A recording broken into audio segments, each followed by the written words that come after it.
Central FM, Equilibrio. Gobierno y sociedad, en diálogo constante, hablando de política con Roberto Trad.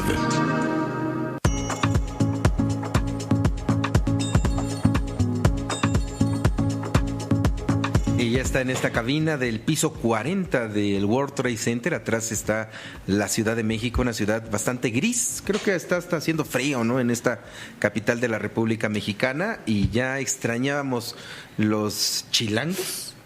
El frío, ¿no? Y la ciudad, ¿no? Porque había dejado de ser nuestra. Sí, ya veo. Como que tenemos una semana y media sin ciudad, ¿no? Exacto. O sea, le hemos prestado a los manifestantes, a los taxistas, a los conservadores, a los que yo sabía que eran anarquistas, pero a los liberales también. A los liberales, no, a todo el mundo. En esta ciudad cabemos todos.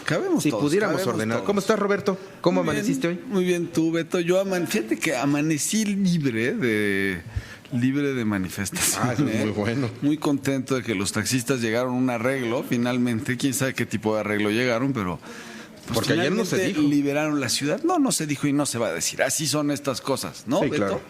Nunca sabemos en qué terminan los arreglos entre las autoridades y cualquier tipo de manifestantes, ¿no? Sí.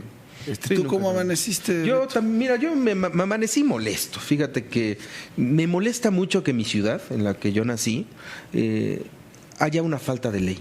Yo no quiero que se repriman, por supuesto que no.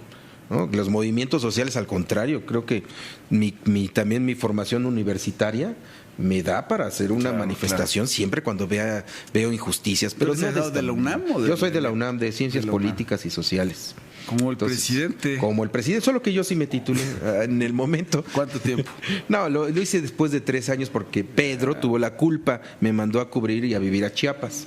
Está bien. No, entonces ya no podía yo hacer ahí la tesis.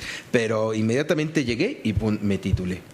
Ay, sí, ya se pudo, pero creo que confundimos y el gobierno confunde lo que es la represión con la aplicación de la ley. Y creo que también hay algo de razón, ¿no? Creo que si ha habido excesos por parte, en nombre de la aplicación de la ley, ha sido en México, ¿no? Está el 68, ahí está el 71, y por ende hoy los gobiernos prefieren mejor no actuar y dejar que pase. Eso y que tenemos una cultura, y hoy justamente de eso se trata la investigación que hicimos, la encuesta semanal que hicimos con T-Research y el Instituto de Comunicación Estratégica y Roy Campos de Consulta Mitofsky, justamente trata de eso, de tratar de entender por qué, cuál es nuestra actitud frente a las marchas, cuál es nuestra actitud frente a las manifestaciones y obviamente el tracking semanal, el populómetro del presidente López Obrador. Bueno, empecemos con el tracking semanal, que es la primera lámina para la televisión. Como puede ver, esta semana el presidente cerró en 63% de aprobación. La semana pasada estaba en 63.7, esta semana en 63.2. En realidad no hay cambio. Yo pienso que ya se estacionó el presidente en 63, ¿no? ¿Te acuerdas que arrancamos el sexenio en 70, tuvo un bajón a 59, ha sido su mínimo histórico? Yo creo que ya se estacionó un buen rato en 63. Esto lo logra en septiembre por el informe, por las fiestas patrias, por los aniversarios, todo esto. Me parece que ahorita está estacionado el presidente. Ahora, vamos a los indicadores internos, que no tienen que ver con el presidente, sino en ya lo hemos explicado aquí, la percepción ciudadana sobre las 4 grandes agendas del país, que son seguridad, corrupción, empleo y pobreza. En seguridad aumentó 2 puntos porcentuales, es muy poquito, pero aumentó 2 puntos porcentuales. Nuestro indicador, digamos, de desempeño, no del presidente, es la percepción de seguridad. La semana pasada, bueno, si quieres, vamos a la siguiente, que es corrupción, que es la nota de la semana, se la vuelve a llevar corrupción. La semana pasada reportamos una caída en el indicador de corrupción de 9 puntos. Esta semana se cae 3.5 puntos más.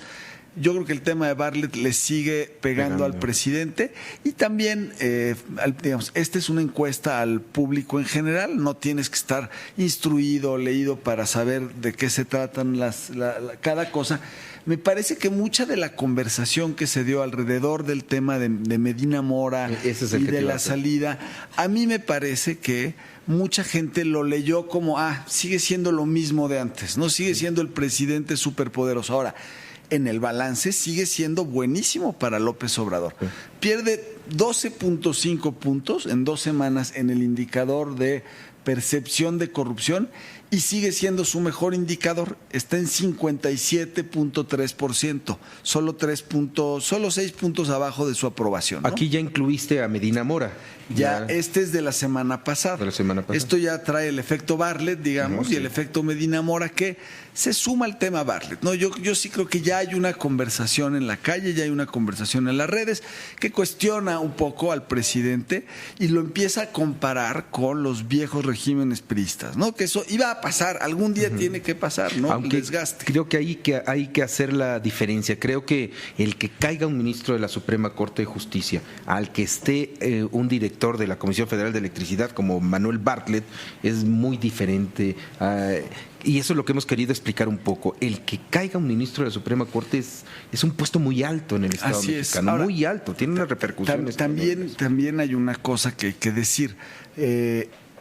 La caída de Medina Mora, esto es impopular con muchos de nuestros públicos, pero tiene que ver con una investigación que le traen los ingleses y los gringos. Sí, o sea, no es una investigación. No es que López Obrador haya dicho, y creo que eso también contribuye a aumentar la percepción de corrupción, porque es la corrupción en uno de los poderes, no necesariamente en el presidente, pero sí hubo una conversación, digamos, social en la semana sobre corrupción que incluye al Poder Judicial y que incluye, por supuesto, este riesgo que muchos han anticipado de el presidente colonizando al Poder Judicial, ¿no? Esos temas están ahí pendientes. Vamos con la siguiente, que es pobreza. En pobreza se cae un punto porcentual, realmente no hay una gran diferencia, no pasó nada la semana pasada que nos puede indicar que hubiera mejorado o empeorado la pobreza, ¿no?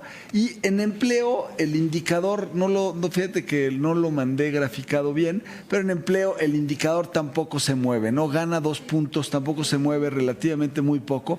Entonces, en el balance de la semana, corrupción sigue siendo el tema en el que está perdiendo el presidente, en el que está perdiendo la percepción del país, ¿no?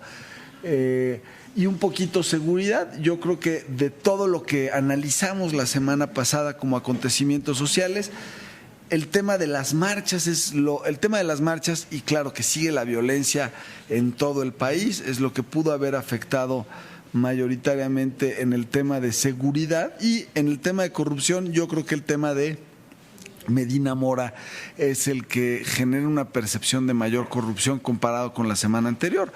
Vamos a ver cómo se desempeña el indicador esta semana.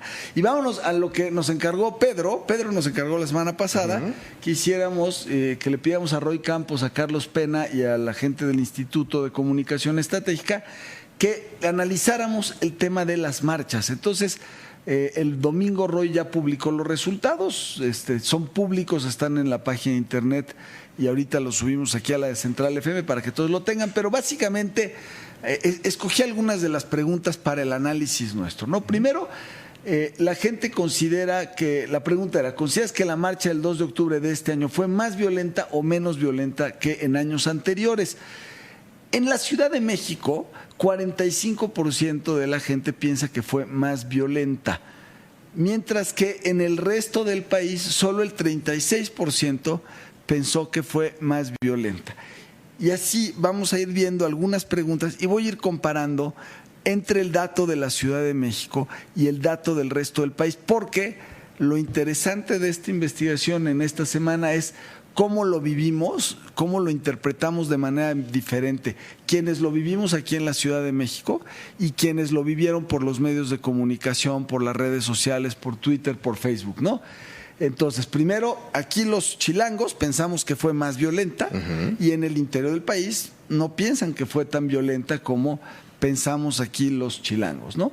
¿Quiénes fueron los actores de la violencia? La mayoría de las personas acusan a los anarquistas, un 45%. Bueno, para la marcha del 2 de octubre, el gobierno de la ciudad implementó un dispositivo llamado Cinturón de Paz.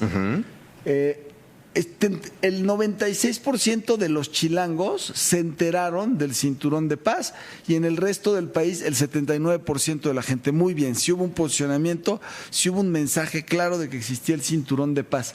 Y fíjate cómo en la Ciudad de México el 51% está en contra, el 47% a favor, mientras que en el resto del país el 61% a favor y el 35% en contra. Es decir, otra vez, ¿no? En el resto del país dicen, claro, qué buena idea, qué inteligentes son los chilangos que pongan un cinturón de paz. Y aquí decimos, maestro, nos conocemos, ¿no?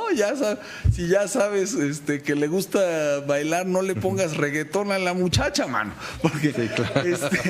Pues así fue, ¿no? El cinturón de paz aquí en la Ciudad de México no tuvo la misma percepción positiva que tuvo en el resto del país. Y si quieren nos vamos al último dato, que es la evaluación de las autoridades. En la siguiente de una vez nos vamos a la evaluación de las autoridades y al éxito o fracaso de la marcha.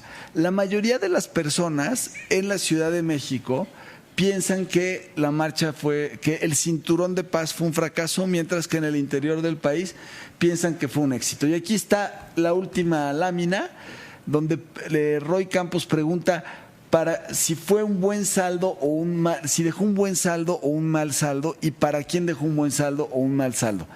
Para la libertad de expresión dejó un buen saldo, ¿no? Para los manifestantes dejó un buen saldo. Para la jefa de 55 y 57 respectivamente, en positivo. Para la jefa de gobierno Claudia Sheinbaum deja un mal saldo, 42% a nivel Ciudad de México de mal saldo. 42% de buen saldo en Ciudad de México, 40% en el resto del país. Para el gobierno de la Ciudad de México deja un mal saldo, 49% según la Ciudad de México, 45% de mal saldo en el resto del país. Para la policía deja un mal saldo, 61% en la Ciudad de México, 49% en el resto del país. Y para la Ciudad de México, 66% un mal saldo. Entre los chilangos, 54% en el resto del país. Así es que, pues cada quien vive la fiesta, ¿no? No es lo mismo que te cuenten la fiesta, que la veas en medios, ¿no? A que la vivas. Y consistentemente en esta investigación y en todas las encuestas vamos a estar viendo que la percepción en la Ciudad de México es mucho más negativa para las autoridades, para la jefa de gobierno, para la policía, etcétera, que en el resto del país. Y finalmente, en este último dato que dimos, ¿quién salió ganando? La libertad de expresión. Y ahí se entiende, querido Beto, ¿por qué defendemos las marchas? Todos odiamos a las marchas, ¿no? Sí. Todos odiamos a las marchas y decimos que pongan un marchódromo, que no, pero como que tenemos un instinto los chilangos a defender el derecho del otro a marchar, y tiene que ver con pues la historia de represiones que hemos tenido desde el 68 y mucho antes, que el Estado ha tenido contra el pueblo, ¿no? Y entonces ese principio de defender la libertad de expresión, ese principio de defender las marchas, ese principio de defender el derecho ciudadano sigue estando muy por encima de cualquier argumento racional que me puedas dar, ¿no? Sí. Y esta investigación, digamos, no entré en mucho detalle porque era mucho más amplia lo que mandó a hacer. Va a estar disponible, ahorita se la doy a Beto para que la suba a Central FM, a la app, ¿no? A Twitter, a Facebook, etcétera. Pero sí es interesante entender esto. Para los mexicanos, el principio de la libertad de expresión como reacción a lo que fue una represión histórica del Estado, está muy por encima de cualquier argumento racional, que si los negocios, que si tal, ¿no? Eso para mí sería la conclusión. Sí, completamente de acuerdo. La manifestación para los habitantes de la Ciudad de México está intocable, no lo podemos dejar. Creo que nosotros, no hay nadie que dijera estoy en contra de que se manifiesten contra la injusticia. Recordarás que había hasta un proyecto en época de Óscar Espinosa Villarreal, que era el regente de la ciudad, de hacer un marchódromo. Me parece que era en la zona por ahí de Catepec, ¿no? En el Estado de México, ¿no? Pues se las íbamos a mandar a los mexiquenses. No son. Pero era para cuestión, porque había un conteo importante de cuántos temas nacionales cuántos temas nacionales venían los afectados a manifestarse a la Ciudad de México y cuántos locales, ¿no? Se hablaba por ahí de casi un 80% de temas nacionales para manifestarse en la Ciudad de México. Por ende, pues porque es la sede de los 3 poderes de la Unión. Tienen que ser aquí los temas nacionales. Pero decía entonces ese regente, pues es que no es justo que los capitalinos que los chilangos estemos a expensas de las manifestaciones por un tema que a veces ni siquiera nos pega, ¿no? Como la educación en Michoacán, o como la falta de recursos para el azúcar en Morelos, o cualquier otra cosa, ¿no? Entonces se planeaba, pero sí tienes mucha razón, la manifestación en México está respetada por los propios ciudadanos, lo que no queremos es que sea violenta. Así es. Y esta cosa. Y otra también de la encuesta de Andrés Manuel. Y diferenciar, perdón, rápido, diferenciar entre la del 2 de octubre, que esa es sagrada. Esa es sagrada. Es sagrada para la nación, y los taxistas que tomaron el aeropuerto, ¿no? Eso, yo creo que si hubiéramos encuestado a los taxistas, no le hubiera ido tan bien. Sí, por supuesto. ¿No? Sí. Y quiero darle la bienvenida a Dore. Ya llegó Dore y llegó antes. Llegué Dore. antes. Va a estar aquí comentando con nosotros. Quiere ya meterse en la polaca, Dore. ¿Cómo ves, Roberto? Pues muy bien. Muy bien, ¿verdad? ¿Tú crees? ¿No? Necesitamos divertirnos un poquito más, ¿no? Una visión diferente. Claro, hay que darle otro giro, ¿no? Además, Dore con su esposo fueron de los afectados directamente por esta manifestación de la semana pasada, ¿no? De los 43, sí, todos los vidrios los rompieron. De un negocio, de un restaurante que Así pusieron. es. Mira, de por sí es muy difícil aventarse a tener un negocio como un restaurante en pleno Zócalo de la Ciudad de México, ¿no? En la zona enfrente de la Alameda. Así lo anunciaron y cómo les fue, ¿no? No, bueno, sí, o sea, el susto no te lo quita nadie y sí tiene que haber un control. O sea, una manifestación tiene que ser propositiva, no destructiva. Y definitivamente, o sea, no sé, invitar a los ciudadanos a hacer, miren, aquí estamos viendo en pantalla un poco lo que le pasó ahí a la Antojería. El restaurante se llama La Antojería y está casi enfrente, está enfrente de la Alameda Enfrentito, al ladito del Museo de Tolerancia. ¿Y sabes qué? Te está cañón. El susto que se llevaron los empleados y el desempleo que provocó, mira, el de rojo que se está metiendo y el que roba la computadora. Es el que roba la computadora. Pero las secuelas que deja, la cicatriz que deja una manifestación de esta índole en los ciudadanos es terrible porque es miedo. Así es. Y el miedo, así como tú lo mencionabas, se va reflejando poco a poco en números y vamos perdiendo, se va subiendo la corrupción, va aumentando también la pobreza, porque hay desempleos en trabajos tan nobles como es el de un mesero, ¿no? Sí. Y es la falta de aplicación de la ley. Muy bien, Roberto. Y otra vez, yo creo que se abre una discusión interesante en el país, ¿no? Lo de las máscaras en las marchas, o sea, si hay ya una puerta abierta a la autoridad para que se encargue y tome responsabilidad, que nunca lo ha hecho, ¿no? Y pues vamos a ver si reaccionan, ¿no? Yo creo que una cosa es la marcha del 2 de octubre y otra cosa son el resto de las manifestaciones, y ahí la autoridad me parece que ya tiene la legitimidad social para intervenir pacíficamente, ¿no? O sea, eso es, debe de serlo.